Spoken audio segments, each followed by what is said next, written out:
What's up, guys? Welcome back to the weekly wrap up. Colin and I here going to give you some of the information, kind of the happenings and goings of the kind of card game world right now.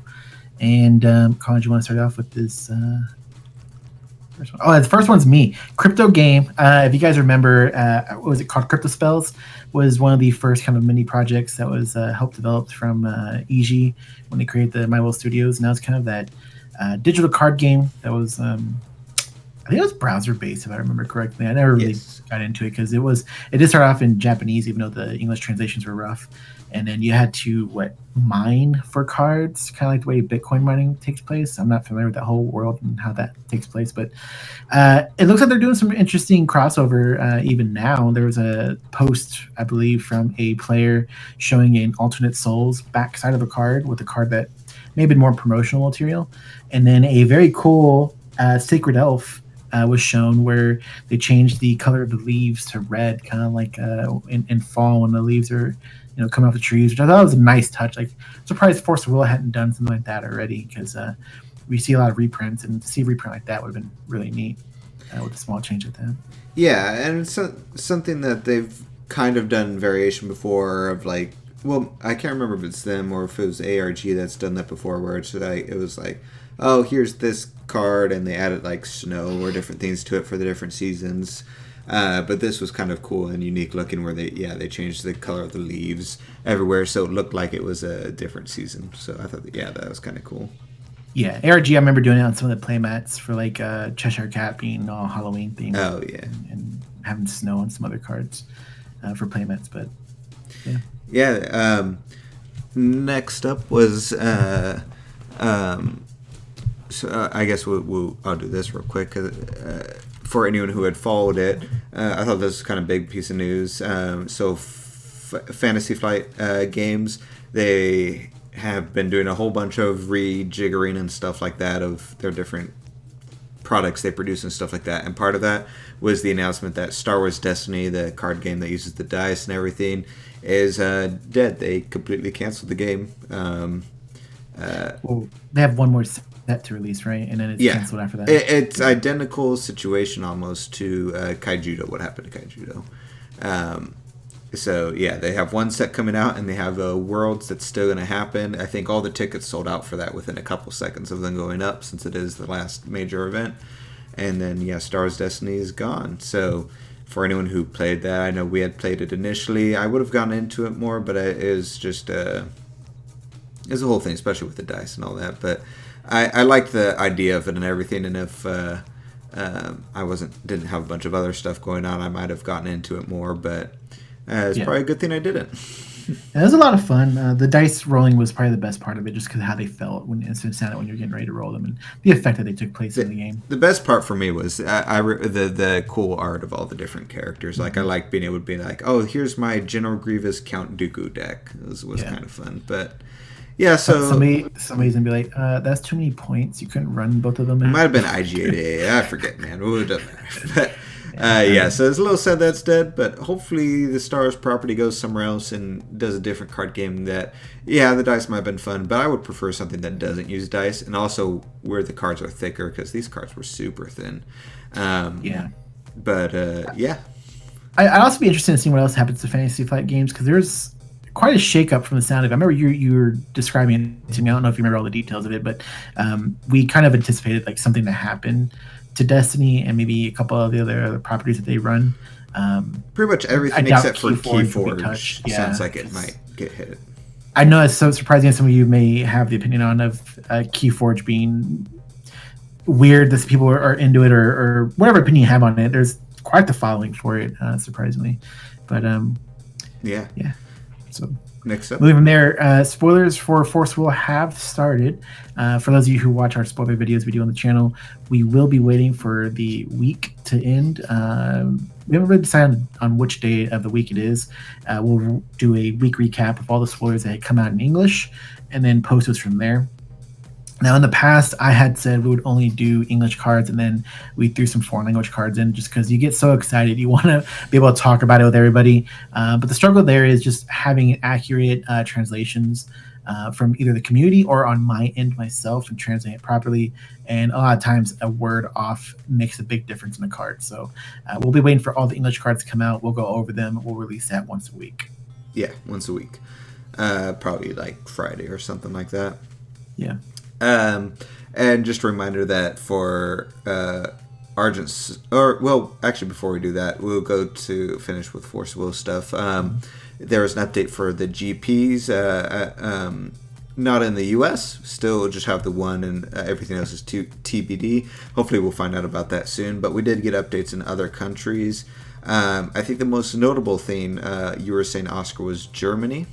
Yeah, I'm gonna look a little more into that before I talk about it. But they got one GP. It was just somebody in the comment section of that post saying only one. And when I looked at briefly the GP group that Richard had created, it only showed one there as well for last season. So I'm not sure if that was missing one of them. So I'm gonna double checking it. But if it is, it's a difference of like one GP maybe that they didn't get. But it's also too early to tell because it could be identical to what we're going through, even though it's confirmed in comments they only got one. Like us right now, we have one, but we're expecting more announcements as time kind of progresses for more GPs. Yeah. Next up was just a reminder that coming up here is Argent Saga Conviction will be released soon. In like a week or something like that. I totally blanked on which day exactly. But with that came a new announcement from Argent Saga. So before, with these mini expansion sets, it was they were all non-foil, and there was one pack per box had a chance of being completely foil that you would pull. And people were, and stores specifically, were not super happy with how that sort of ratio worked and all that stuff. So what they did this time around is all of them will be non-foil, and they made them cheaper. It's like $5 or so cheaper now per pack.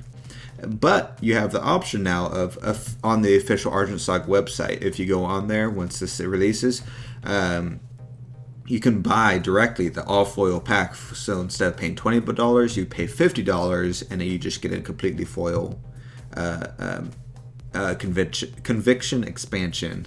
This will be a limited run, so once they run out, they're not going to print more. That's all there is. So if you guys are big collectors of shinies, you definitely want to grab those, because those singles will definitely be super expensive since it's a limited run. If you're not familiar with these little mini sets they do, it's a fixed set of cards, so you'll get one of every single one of the cards. So usually you need to buy multiple packs to be able to obtain a play set. Some cards within it are usually like the towers or anything like that. I'm not sure what's in this set. I haven't been following. This is new cards with 5 full art reprints of popular cards. Okay, I was trying to say, like, in other sets you could get away just buying one pack because you'd be able to get like one of each tower. I'd be also curious, everybody's comments or in the comment section below, if you want to give your opinion on your take on Argent Saga doing this, because I know some people will argue the fact that a company shouldn't. I've seen it in Magic. Like, a company shouldn't directly sell cards like that, especially when they're the higher rarity and they're going to pull money. Like, where they get the price point on something like this at $50 as opposed to what it costs to actually print it. But yeah, if you want to let us know in the comments below, and I'll definitely like to see what everybody stands on that. Yeah, and one thing to clarify with the Magic comparison is these are just like foil variants of it. It's identical to the one you can buy from the store. It's just a higher rarity, whereas I know Magic can be a little bit more interesting with how they do that. Next bit, so you'll start with go ahead with the next one if you want to start out. So a card game that's a digital card game coming out soon is called Legends of Runeterra. It's actually from Riot Games, who makes League of Legends. It's actually something that me and Joey got into the preview patches for that started, I think, 2 months ago. It's a lot of fun. We enjoyed it. It started off with just a normal patch, and then they did a draft version of their patch. So we got to definitely dabble in each. You can check out our channel. We have 2 videos, one from each of the different patches that came out. But they made an announcement finally, which everybody's been really looking forward to. There's a lot of hype behind this card game. And that was that the open beta, they're going, instead of going from preview patches to closed beta, then opening, it's just straight open beta at this point. So if you didn't have access before, you'll have access once it's released. It comes out January 24th. If you head over to the website, you're able to pre-register and gain access 1 day early. So if you're that much more excited to give it a go, you can give that. PlayRuneterra.com is the website to sign up for that. But I'm definitely excited. It's going to have a immediately ranked in the beta ranked which I remember in TFT we had that. So at the end of beta, it'll reset, and then it'll do a new season once it's out of beta. There won't be any wipes once it releases. The wipes have already happened, and so when you jump in, you're able to start grinding out for your cards. The cool part that they kind of are proud of themselves on is that they removed the randomized packs, so you really just play to earn your cards. And on the ranked, they made it so you don't rank down to help encourage more open meta than a closed kind of like one deck, two deck meta for people who are climbing that ranked ladder, which I thought was pretty neat. Yeah, and so we're pretty excited about this. And so you might have noticed if you follow us, or if you look at our YouTube channel here, or if you follow us on Facebook and stuff like that, we update our banners because we're hoping, at least the current plan, we'll be testing it out and stuff like that, obviously. But we're hoping to cover Legends of Runeterra pretty extensively.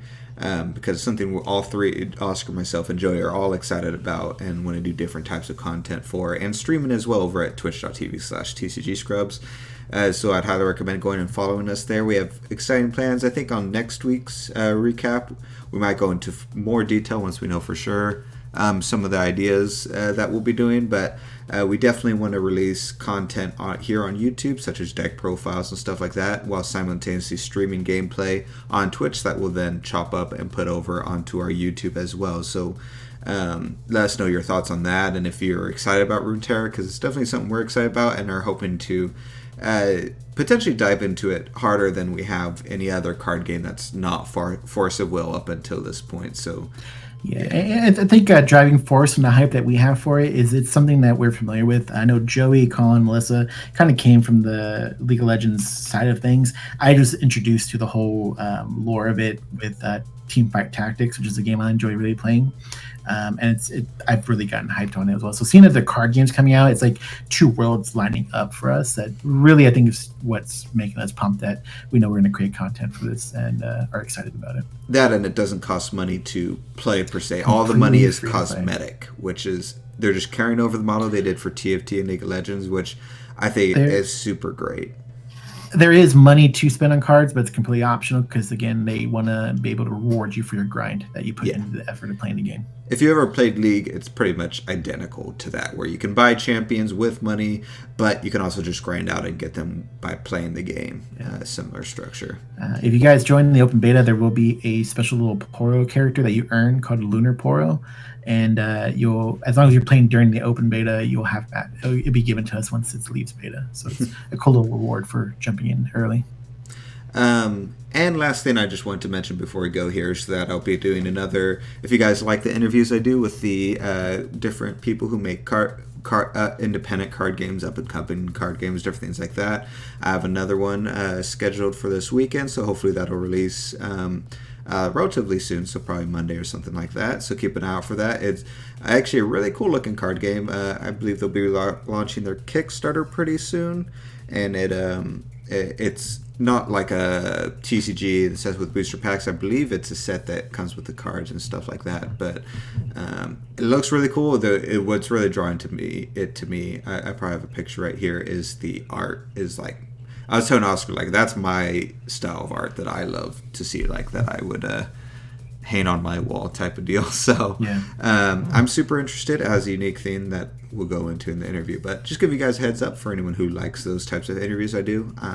They'll have another one coming up.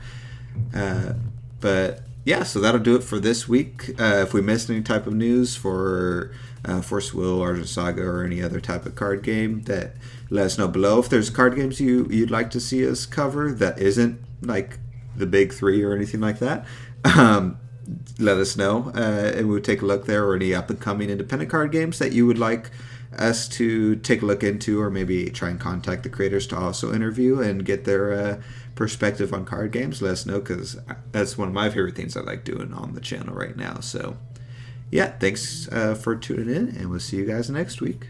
Bye.